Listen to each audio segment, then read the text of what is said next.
Sir recording on करता। जी बेटा हो गई।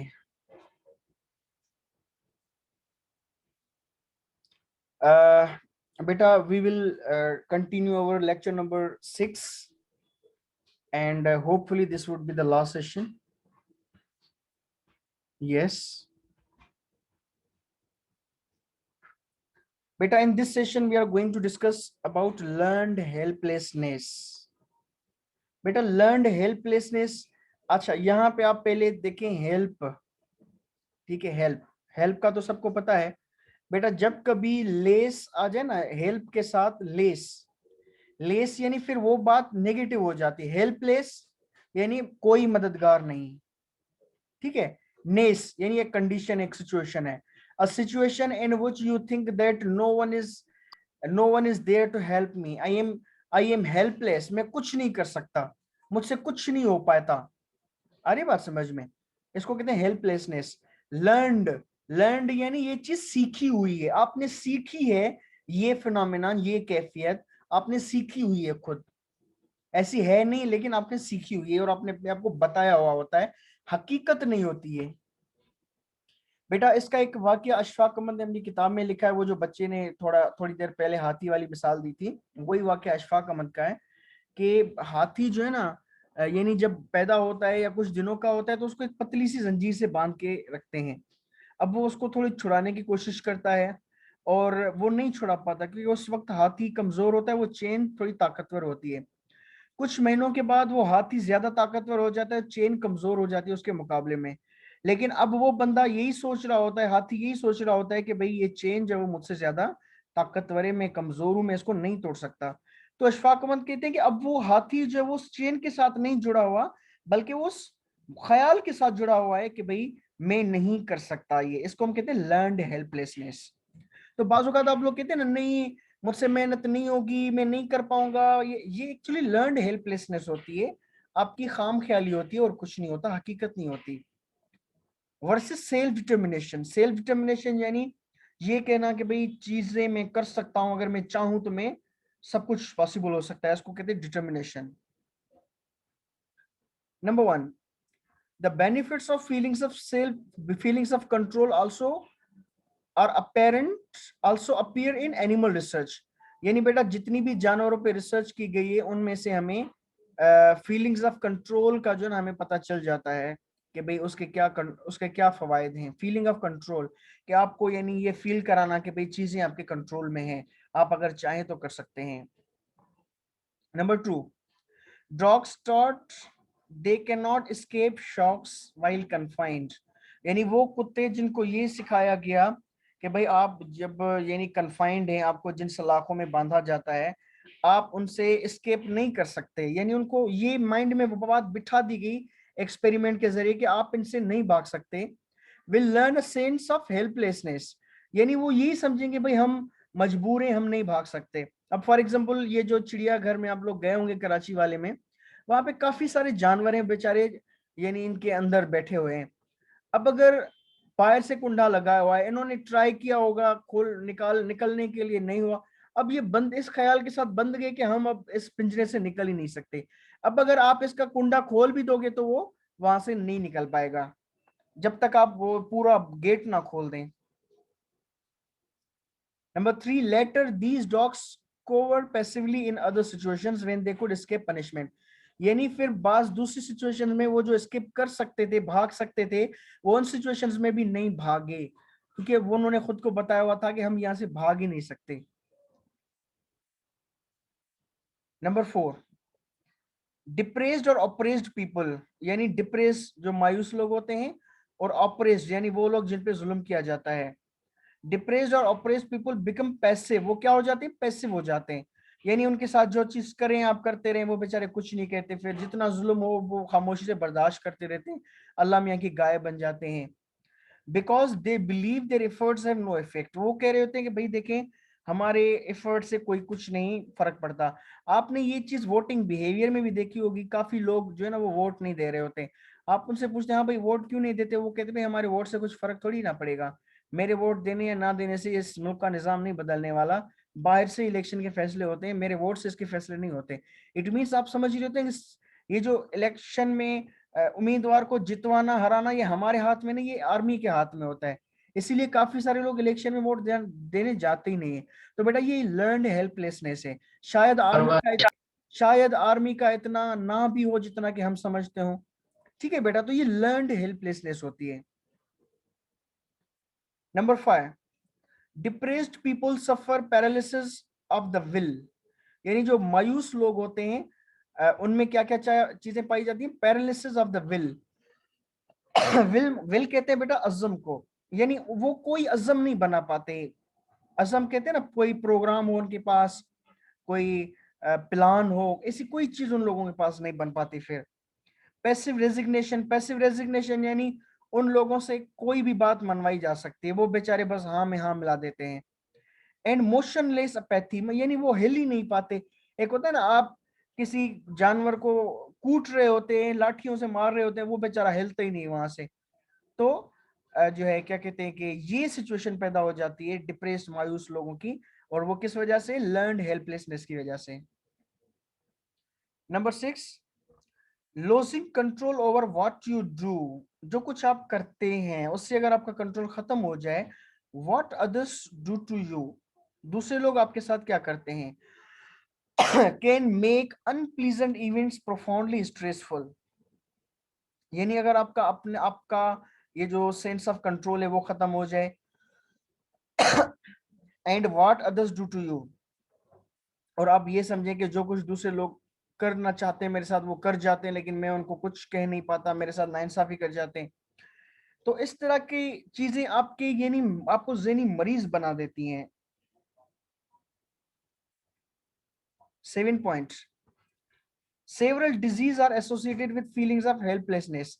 यानी जब आपके अंदर फीलिंग ऑफ हेल्पलेसनेस आ जाती है तो उसके बाद काफी सारी बीमारियां भी आपके पास आ जाती हैं। डायमेंज्ड चॉइस एंड डैमेज चॉइस, यानी आपके पास कोई चॉइस ही नहीं रहती। अच्छा बेटा, इसका मैं मिसाल दे दूं। फॉर एग्जांपल कोई यतीम बच्चा है या कोई सोतेला बच्चा है, वो इस फीलिंग से गुजरता है उस घर में जहाँ पे सोतेली माँ हो या किसी यानी माँ बाप के इंतकाल के बाद किसी और रिश्तेदार के घर रह रहा हो, तो वो उस घर में अपने आप को थोड़ा हेल्पलेस फील करता है कि भाई क्या पकेगा, क्या होगा, मेरी मुझसे कोई नहीं पूछेगा, मुझे सिर्फ मुंह खोलना है खाने के लिए और कुछ बोलना ही नहीं मुझे। तो इस तरह का जो बच्चा है यानी लर्नड हेल्पलेसनेस में चला जाता है। So is the rapidity of decline in death. तो ऐसे बच्चों में जो है ना सेहत का भी बड़ा मसला रहता है। In concentration camps and nursing homes, बेटा वो जो ज्यूज नाजी जर्मनी का जो हिटलर था, उन्होंने जो कंसंट्रेशन कैंप्स बनाई हुई थी ज्यूज को मारने के लिए, तो उनमें ये हेल्पलेसनेस पैदा हो गई थी कि भाई हम भागना चाहें भी तो हम नहीं भाग सकते, हम इन जर्मनियों के रहमो करम पर हैं। बेटा इसकी माना ये होगी कि आप खुद को दूसरे लोगों के रहमो करम पर या हालात के रहमो करम पर फील कर रहे होते हैं, इसको हम कहते हैं learned helplessness. Number 8, studies confirm that systems of governing or managing people that promote self efficacy will indeed promote health and happiness। अच्छा बेटा, यहाँ पे एक प्रैक्टिकल बात आ रही है कि आप सिस्टम जो बना होता है आपका, इवन घर में या इवन जहाँ पे आप जॉब कर रहे होते हैं, वहां का जो सिस्टम बना हुआ होता है ना, वो आपकी हेल्थ पर बहुत ज्यादा असर करता है। अच्छा, लोगों को कैसे मैनेज किया जाए? फॉर एग्जाम्पल अगर आप घर के बड़े हैं, आप दूसरे लोगों को कैसे यानी करेंगे? आप उस तरह से यानी घर का माहौल चलाते हैं कि छोटे से छोटा बच्चा भी ये समझे कि यार मेरी भी अहमियत है, मुझसे भी पूछा जाता है, मेरी भी बात रखी जाती है, मेरी भी कोई अहमियत है। इस तरह की जब उसको फीलिंग्स मिलती हैं तो उस बच्चे की हेल्थ भी बहुत ज्यादा हाई हो जाती है। लेकिन हमारे माहौल में, हमारे कल्चर में बाज़ औक़ात इन चीजों को डिस्करेज किया जाता है और हम ये कहते हैं भाई तुमने हिम्मत कैसे की बोलने की, तुम ये सोच भी कैसे सकते हो। तो ये सारी चीजें जो है वो आपकी हेल्थ पर भी असरअंदाज हो रही होती है। इट मीन्स बेटा हमें यानी प्रमोट करना चाहिए कौन सा माहौल?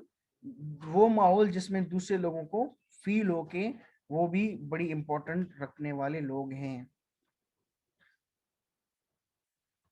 अच्छा बेटा, 4 मिसाल दी गई हैं कि जब इस तरह का सिस्टम हो जहाँ पे लोगों को सेल्फ एफिकेसी, उनकी जो फीलिंग्स हैं वो डेवलप की जाएं, तो उनकी हेल्थ बेहतर हो जाती है। बेटा उनकी 4 मिसालें हैं। Number 1, prisoners given some control over their environments।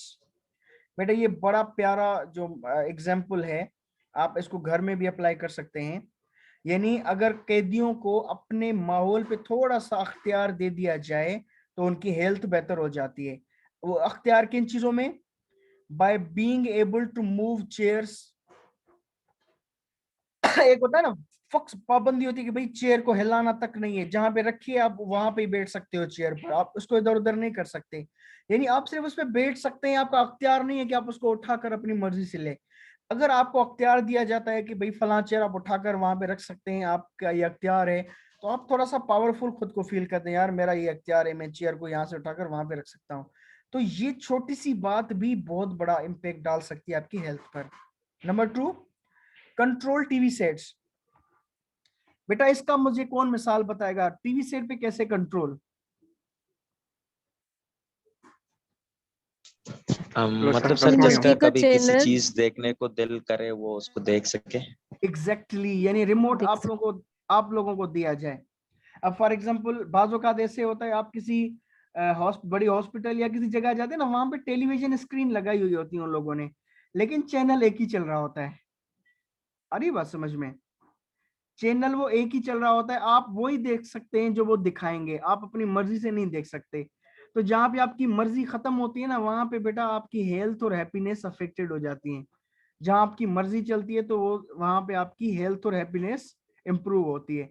यानी रिमोट हाथ में दे देना कि भाई आपकी मर्जी जो चैनल चाहे देखें, तो उन कैदियों की हेल्थ एंड हैप्पीनेस भी बेहतर हो जाती है जब उनको थोड़ा सा अख्तियार मिलता है कि भाई यू कैन डू, अगर आप चाहें करना चाहें तो।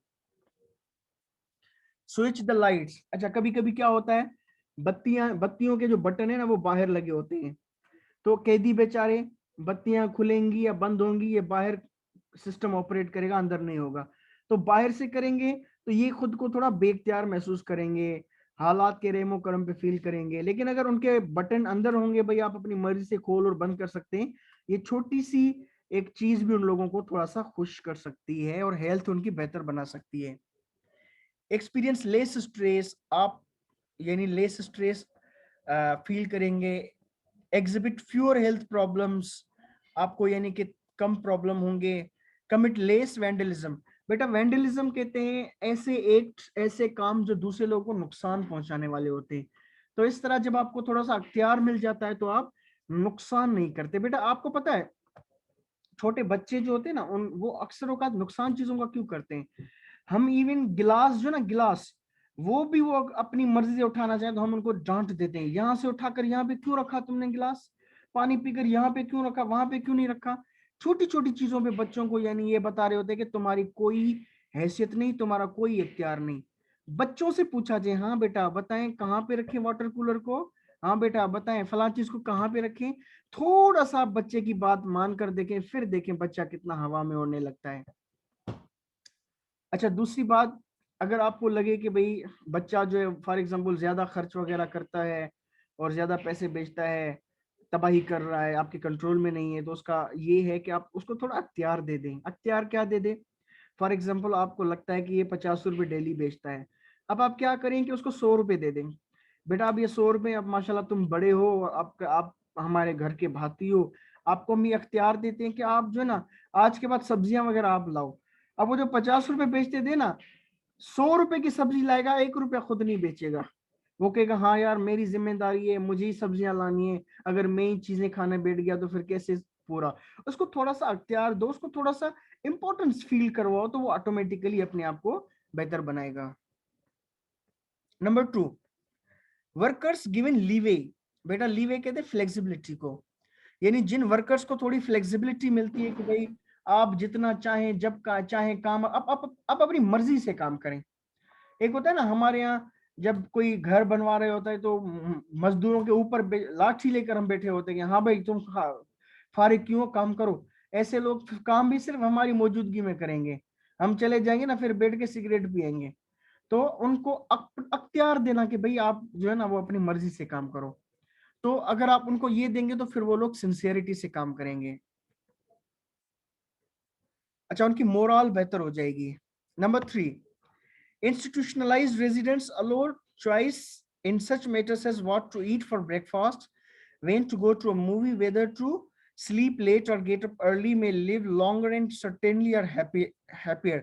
बेटा ये नहीं वो जो हॉस्टल्स वगैरह होती है या जहाँ पे यानी रहने का सिस्टम होता है ना, तो वहां पे अगर उनको थोड़ा सा अख्तियार मिल जाता है कि बेटा आप जो है यानी नाश्ता कब करना चाहें आप तब अपने हिसाब से कर सकते हैं, आप बाहर जाना चाहें मूवी देखने के लिए आप जा सकते हैं, आप किस टाइम पे सोएंगे आपको अख्तियार आप कर सकते हैं, अगर उनको इस तरह के मिलते हैं तो यानी वो थोड़ा सा उनकी लाइफ बेहतर होती है, वो खुश फील करते हैं।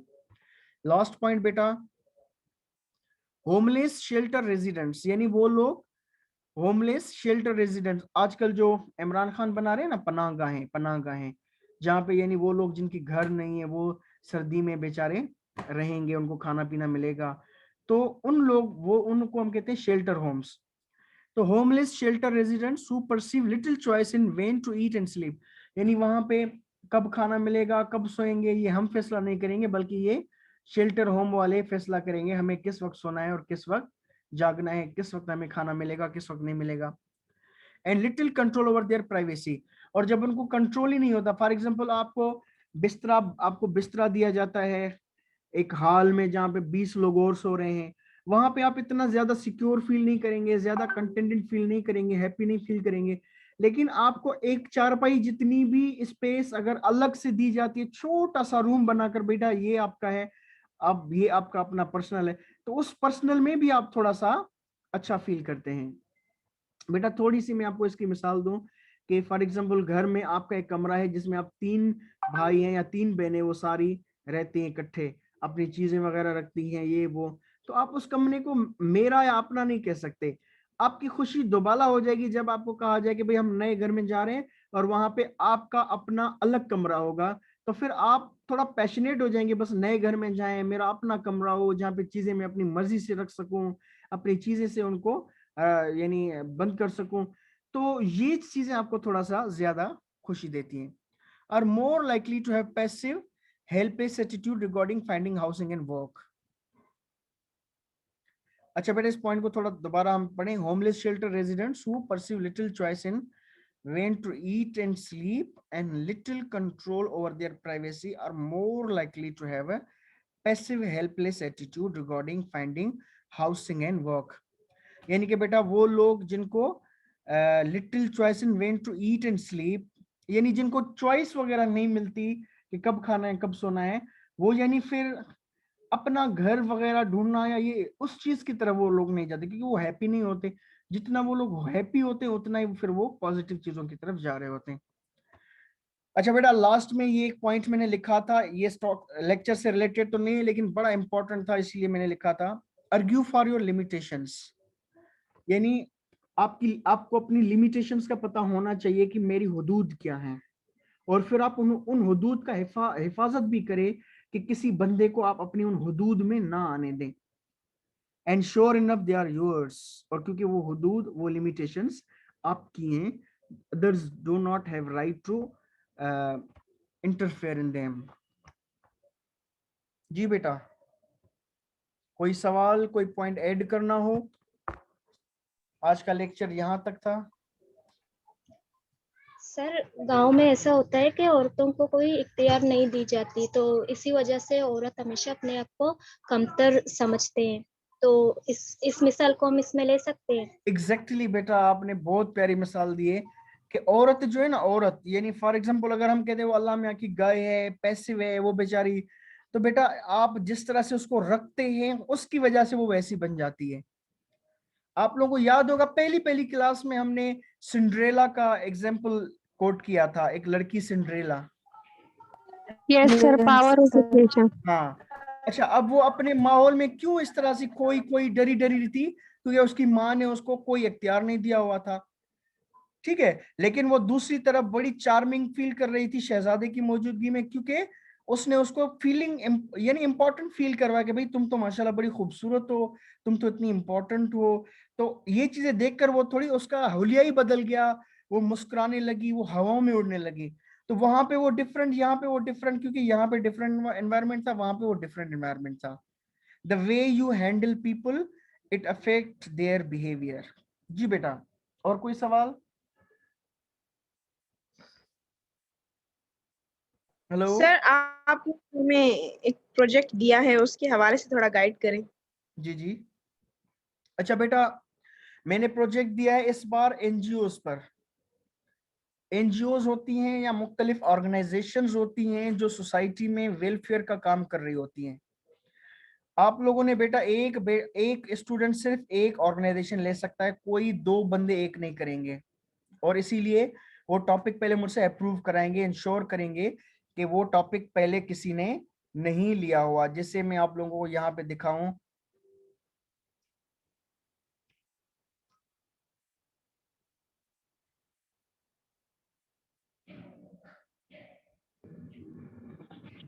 सर ऑन बेटा ये अभी तक 20 बच्चे रजिस्टर करवा चुके हैं। ये टॉपिक्स है JDC foundation, the citizen foundation, Pakistan children heart foundation, ओस्ट वेलफेयर ऑर्गेनाइजेशन, यूनिसेफ, सेलानी।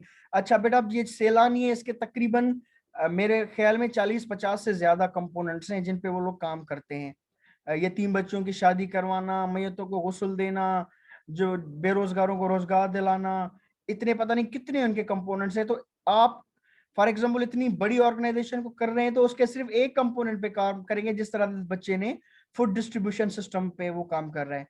एहसास foundation, Lyari girls cafe, Fatimid foundation for thalassemia patient, Darul Sukoon, Darul Awam, thalassemia, belief on humanity, बेली, सारिम बर्नी ट्रस्ट। अब उसमें वुमेन एंड चिल्ड्रन राइट के कंपोनेंट पे वो ये बच्ची काम कर रही है। Behbood association, education house, Alamgir welfare trust, Pakistan association of blinds. तो बेटा इस तरह से सर आप भी अपनी कोई ऑर्गेनाइजेशन या कोई इस तरह से यानी कि सिलेक्ट करेंगे, फिर उस पर आप वो मुझसे अप्रूव करेंगे। फिर बेटा उस पर आप लोग क्या करेंगे, दो तरह से आप उस पर रिसर्च करेंगे। एक तो इंटरनेट पे जाके उससे रिलेटेड मटेरियल इकट्ठा करेंगे, और फिर अगर आपके आसपास उसकी कोई ऑफिस हो तो आप वहां पे जाकर उनसे भी इंटरव्यू करेंगे, भाई आपका ये इदारा क्या है, किस तरह का काम करता है, इसकी फंडिंग कहाँ से आती है, अच्छा उस ये किस तरह की सर्विसेज लोगों को देता है। अच्छा बेटा, आपका जो पूरा फोकस उसके फंक्शंस पे होना चाहिए कि आपकी सर्विसेज क्या हैं, क्योंकि फंडिंग का थोड़ा हसास मामला होता है, वो शायद ना बताएं। तो आप सर्विसेज के बारे में पूछेंगे कि सर ये जो आपकी ऑर्गेनाइजेशन ये आवाम को किस तरह की सर्विसेज प्रोवाइड कर रही है और कैसे, यानी व्हाट, कौन सी सर्विसेज, कैसे दे रही है, हाउ। इन दो कंपोनेंट्स के ऊपर आप ये मटेरियल इकट्ठा करेंगे।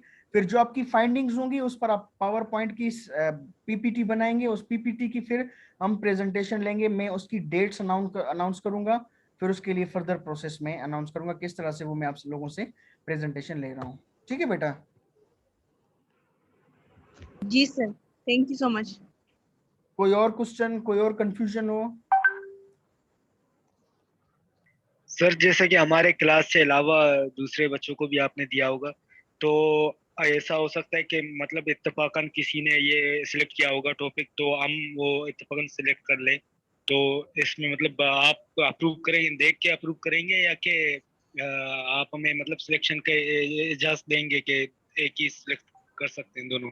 बेटा देखें, यहाँ पे ये बच्चों के नाम मैंने क्यों लिखे हैं, ताकि हमारे पास कोई भी एक टॉपिक पे दो बच्चे ना आए।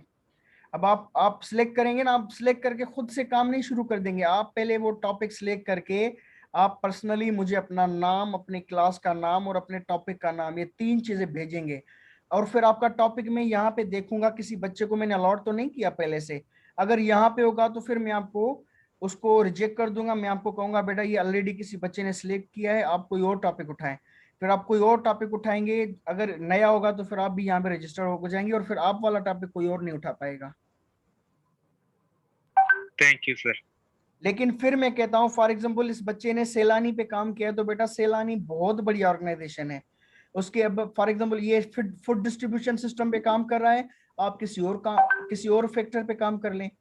फॉर एग्जांपल भाई ये जो रोजगार दिलाते हैं ना बेरोजगारों को, ठीक है, ये इनका जो प्रोग्राम होता है बेरोजगारों के लिए रोजगार प्रोग्राम, ये किस तरह से होते हैं, इनका प्रोसीजर क्या होता है, तरीकेकार क्या होता है, किस तरह के कारोबार में लगाते हैं, क्या ये पैसे वापस लेते भी या नहीं लेते, आम लोग किस तरह से इसको अप्रोच कर सकते हैं, पूरी डिटेल्स आप लेकर आएंगे हमारे सामने।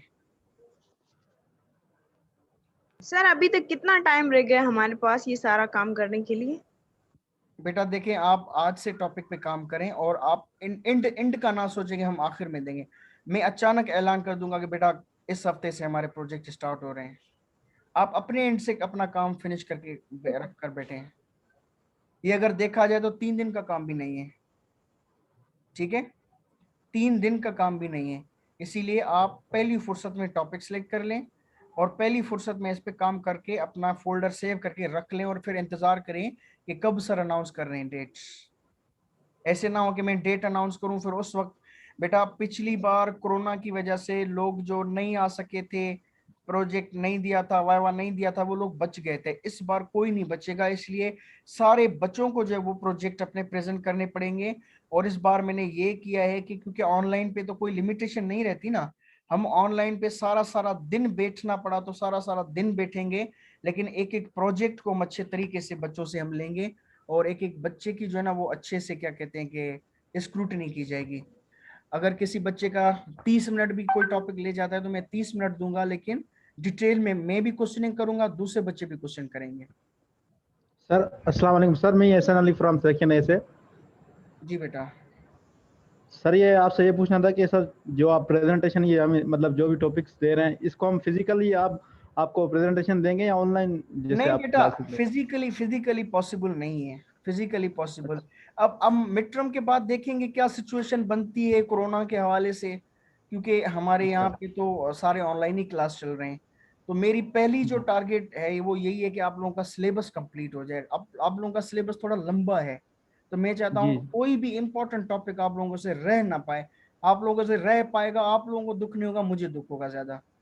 इसीलिए सर इसीलिए आपका ये कोर्स कंप्लीट हो जाए। मैं कोशिश करूंगा अगर फिजिकली हो सकता है तो फिजिकली प्रेजेंटेशन लूं, फिजिकली नहीं हो सकता तो ऑनलाइन पे भी हम लेंगे। ओके दोनों सर। दोनों तरीके पॉसिबल होंगे तो दोनों तरीके को हम अडॉप्ट करेंगे। Okay sir. दूसरा सर, ये आपने सेक्शन बी के नाम लिखे हैं और topic wise, sir section A वालों के भी आपने इसी तरह लिखे हैं? नहीं बेटा, असल में देखें ये जो बच्चे हैं ना, अब आप लोग 3rd सेमेस्टर के हैं, अब आपका ए और बी सेक्शन नहीं है। ये बी अच्छा सेक्शन वो जो आप लोगों के जूनियर है ना, 12th बैच जी जी वाले, ये जी जी। उनके हैं सिर्फ। अच्छा आप अच्छा लोगों की सॉरी। क्लास में सिर्फ 2 बच्चे अभी तक आए, एक नाइला नाज है और दूसरा बच्चा है जुहैर अहमद। इन दोनों ने जी सिर्फ अभी तक रजिस्टर किया हुआ है। अच्छा अच्छा। जी बेटा, ठीक और कोई सवाल और कुछ पूछना हो या बताना हो? No question? No sir. अच्छा सिद्रा बेटा आप एक काम करेंगी कि ये जो पार्टिसिपेंट की लिस्ट है ये आप मुझे आज भेज देंगे अभी, ठीक है? अच्छा ये सर के भी अटेंडेंस का कहा। अच्छा ये के भी कर रहे थे मेरे ख्याल में, Khuda Bakhsh. Yes sir I am. अच्छा खुदा बख्श, ये बेटा आप पार्टिसिपेंट लिस्ट आज भेज देंगे। बाकी बेटा आप ये है कि सिद्रा आप ऐसा करेंगे, मैं जो आप लोगों की अटेंडेंस शीट है वो यूनिवर्सिटी में ही छोड़ कर आया था। अब ये आज की और कल की ये जो रिजल्ट अटेंडेंस शीट है ये आप किसी शीट पर अपने हाथ से बनाएंगे, क्योंकि 3 सेशन हुए हैं, किसी एक सेशन में कोई होगा किसी में नहीं होगा। अगर कोई एक भी सेशन में तो उसकी भी पी लगा लें, ठीक है? जी तो सर जी। हाँ, ये आप आज की भी बनाएं और फिर आप कल की भी बनाएंगी। फिर आप मंडे वाले दिन सुबह 9 बजे मुझे वो भेज देंगी व्हाट्सएप पे से उसके स्नैपशॉट अटेंडेंस जी शीट सर। के। जी सर। डेट के साथ लगाएंगे कि ये सैटरडे वाले की थी, ये संडे वाले की थी। Okay sir. ओके। जी बेटा, खुदा बख्शिश जी। अच्छा सर, आसमा नूर हुए हैं जो उनकी तबीयत सही नहीं है, वो हॉस्पिटल में है, तो उन्होंने मैं मैसेज किया था कि क्या उनकी लीव लग सकती है? जी जी जी जी, अगर हॉस्पिटल में है तो उसकी बेटा उसकी लीव लगा लीजिएगा सिद्रा। सही जी सर। सर। अच्छा, और बाकी स्टूडेंट जिन जो कि यानी कि कोई हेल्थ प्रॉब्लम नहीं है और किसी वजह से, लाइट की वजह से, इंटरनेट की वजह से नहीं हमें ज्वाइन कर सके, तो बेटा उनको वही ऑप्शन है हमारा कि रात 12 बजे तक किसी भी वक्त आप जो है इन सेशंस जो आप सुनकर उनके जो नाम आप जो है वो नोट्स बनाकर आप अपना नाम भेज देंगे तो हम आपकी अटेंडेंस लगा लेंगे, कोई इशू नहीं। ठीक है बेटा, अल्लाह हाफिज। जी ओके सर। अल्लाह। ठीक है। Okay sir. Thank you.